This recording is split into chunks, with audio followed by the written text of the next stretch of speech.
Coming up here on Patriots Today by Chat Sports, we're answering your questions on this mailbag with $130 million in the cap space, with a top 5 NFL draft pick and a new head coach. There's a lot that could happen in this offseason, so I want to hear from Patriots fans. What are you guys thinking, and what do you want the Patriots to do? Heading into our first question here from Angel Carey. Patriots, how much would it cost to sign Trey Smith? Obviously, Trey Smith most recently played for the Chiefs in the Super Bowl this past weekend, I would say.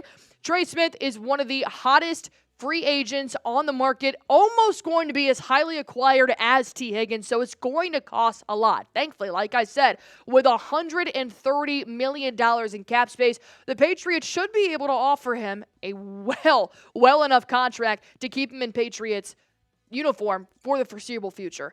I am going to suggest that with a guy like Trey Smith, a guard is probably going to go for over $100 million on a 4 or 5 year contract. I would probably say a 5-year contract is what it would take to get Trey Smith. He's going to be looking for his next home for the foreseeable future. And you're going to want to get Drake Maye, an offensive lineman like a David Andrews, a veteran, a guy that knows he is going to be protected by this guy for years to come. So I'm going to say probably about a 5-year, $100 million contract to get a guy like Trey Smith. If you think that's too much, let me know.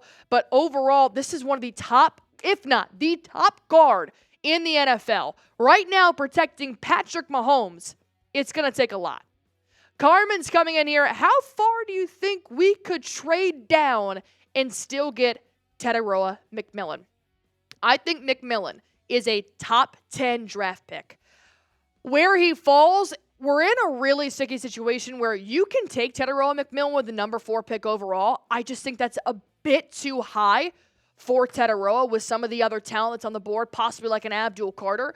But if you go down to number 10, you may have missed Tetairoa. I think the lowest we can go that would absolutely guarantee we can still get him is probably number 7, maybe number 8. But I do see McMillan going top 10, and you really kind of don't want to be number 10. Number 4 may be too early, so I'm going to go at number 7. If we could possibly even trade down with the Las Vegas Raiders at number 6, I think that would be your best bet to snag Tetairoa with that number 6 spot. Kyle Cowell coming in here. Should the Patriots get Elijah Moore, spicy, or Marquise Brown instead of a top wide receiver to save cap space for other spots? That's a great question because the Patriots do have several areas of needs on defense and on offense. So my whole thing is I don't want to put all of our cap space and all of our eggs into the T. Higgins basket and try and get a top wide receiver like that. If you can kind of mix and match better talent, that could probably equal a top target. I think Elijah Moore would be spicy because being a New York Jet would obviously be in the division, and I think that would make it a little bit more of a competition moving forward. Plus, with him, he's 24 years old. He's very, very young. You can still kind of shape that wide receiver to be who you want him to be in the NFL. Marquise Brown, I think that's another really good target. I don't know if he would be able to push the needle for me in terms of Drake Maye. I think that if you're going to miss out on a top wide receiver, I would probably try to still get somebody like Chris Godwin or an Amari Cooper and then maybe try to get an Elijah Moore type of talent. That way you can really solidify that you're getting great hands, great catch radius, and you can still push that needle without having a guy and the name like T. Higgins. Kevin O'Malley, sign Zach Baun. Yes. Is that all I can say? Yes, I want to sign Zach Baun. What he did this past year for the Eagles was uncanny. I don't think anybody saw that coming out of Zach Baun. Even for the Super Bowl, wreaked havoc. What, do you have an interception, I think, in the Super Bowl?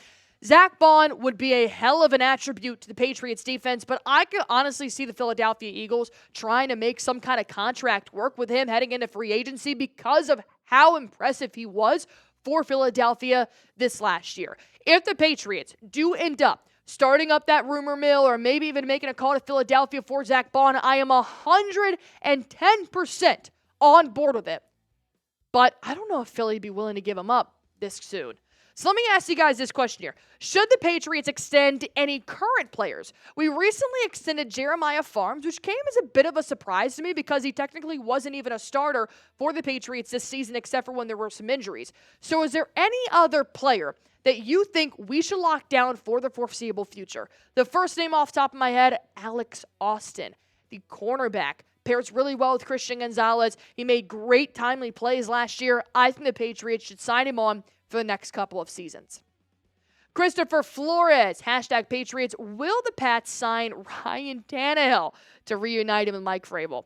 We are only going to sign a quarterback like that if you get rid of Joe Milton, in my opinion. I think if they end up trading Milton, they're going to want to look for another veteran quarterback that can help Drake Maye, whether it's going to be a Jameis Winston in free agency. But Ryan Tannehill makes more sense because of what he was able to do under Mike Vrabel, and that was be a pretty successful ball club.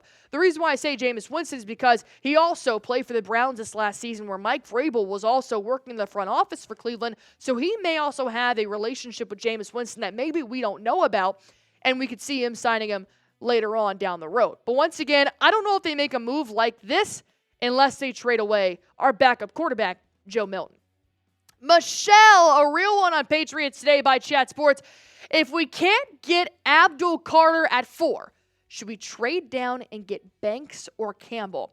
I really like this idea, but I am still on the Tetairoa McMillan train. So if Abdul Carter is not available at number 4, something's got to give, right? Because think about it. If you have Cam Ward goes to the Titans, Shedeur Sanders goes to the Browns, and Travis Hunter goes to the Giants, Abdul Carter should be available. But if they end up taking Cam Ward, Shedeur Sanders, and Abdul Carter, then Travis Hunter should be available at number 4. There's still a lot of top talent available at that position right now. But if you want to trade possibly with the Chicago Bears at number 10, you can still try to snag a Kelvin Banks Jr. or Will Campbell later down the road. I think there's still plenty of talent that you won't need to trade down unless you're specifically looking for that offensive talent right there.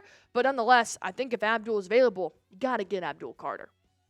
Let me tell you guys real quick about this great deal going on right now at Fanatics. 45% off this fantastic gray polo. Would look great on the golf course. Would look great at dinner or maybe tailgating outside of Gillette Stadium. They also have it available in navy. And right now, if you guys use this link, chatsports.com/PatsPolo, you're going to get 45% off. I'm going to make it even easier on you guys.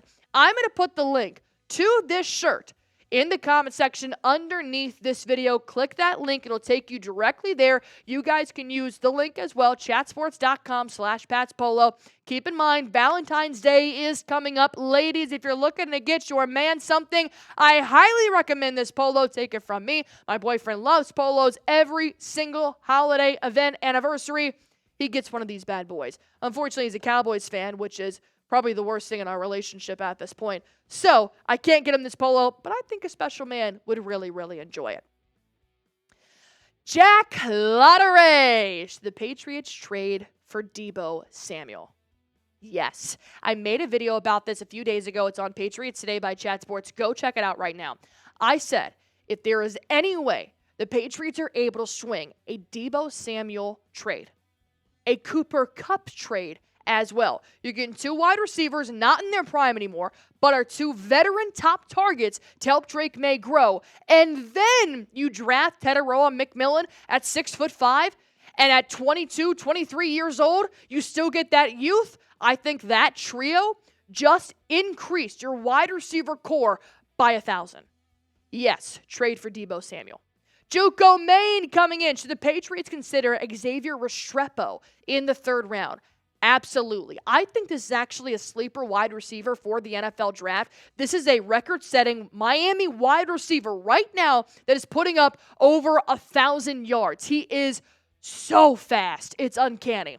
With a guy like Xavier Restrepo, if you want to go and pick up a guy like Deebo Samuel, Xavier Restrepo is your perfect slot. Maybe even a Tetairoa McMillan. Use him on the wideouts. Restrepo's speed and his size and his quickness and the way he's his ability to have that in cut is why I think he would be a great option for a quick first down for Drake Maye. He's another wide receiver where the Patriots will have their way to kind of develop him into what kind of receiver they want him to be. I think Restrepo would be a great pick at number 3. So even if we do end up getting Abdul Carter in the first round, a left guard in the second round, you can still get a very good wide receiver in round number 3. G coming in. Will Mayo ever coach in the NFL? I can't quote this because I don't remember through and through, but I do recall seeing a rumor of some sort that he was actually in talks with another NFL team. Once again, I could be making that up. I'm pretty sure I saw that, but let me just go back to the question here. The Patriots didn't really do him a great service of showcasing his coaching abilities in the NFL. We had a very bad roster. I don't think anybody really would have succeeded with that roster, but I do think Jerod Mayo will stay in the NFL. As a head coach, maybe not, but maybe as a defensive coordinator or maybe as a front office personnel, kind of what Mike Vrabel did this last year. Once again, it sucks because I do really like that Mayo wanted to really enhance that player-to-coach personnel, which I do think Mike Vrabel should take a little bit of from his playbook and initiate that moving forward. But overall, as a head coach, maybe it was just too soon for Jerod Mayo to succeed. Junior Estrada, if we lose Austin Hooper, should the Patriots draft a tight end in the draft? Yeah, they definitely can, but I wouldn't waste a pick until 6 or 7. Austin Hooper was a free agent. We got lucky. Alex Van Pelt actually brought him in, and he worked really well with Hunter Henry. But believe me, when you still have Hunter Henry, we have so many other positions that need attention on defense and on offense that I'm really not pressed about the tight end position right now. So if we don't re-sign Austin Hooper, that'll suck. But if you want to pick up a best available in round 6 or 7, I'm not opposed to it. Michelle coming in here. Can we trade for Myles Garrett? Absolutely. We can definitely trade for Myles Garrett. He's requesting one right now, but keep in mind, Myles Garrett has outright said he wants to be on a contender. Is that New England? Not this season. I don't believe so. I am more than welcome to be change my opinion on that, but I don't think that Myles Garrett, his top destination is going to be New England. And they're not going to trade away Myles Garrett to a team that he doesn't want to go to. He has done this in a complete respectful manner to his franchise, just saying, look, I only have X amount of years left in the NFL. I want to make sure that I have a ring by the end of it all. So yes, we can trade for Myles Garrett. We can even give up the 4th pick in the draft for Myles Garrett. But will he want to come here? That, I don't know. So let me ask you guys this question here. Do you want the Patriots to make the 2025 NFL playoffs? Well, like I said, are we Super Bowl contenders this year? Maybe not. Probably not. But if you want us to at least get back to the playoffs, have a winning record, hit that like button for me if you guys haven't already. If you haven't, go ahead, hit that sub button for me. Join 22,000 loyal subscribers on Patriots Today by Chat Sports.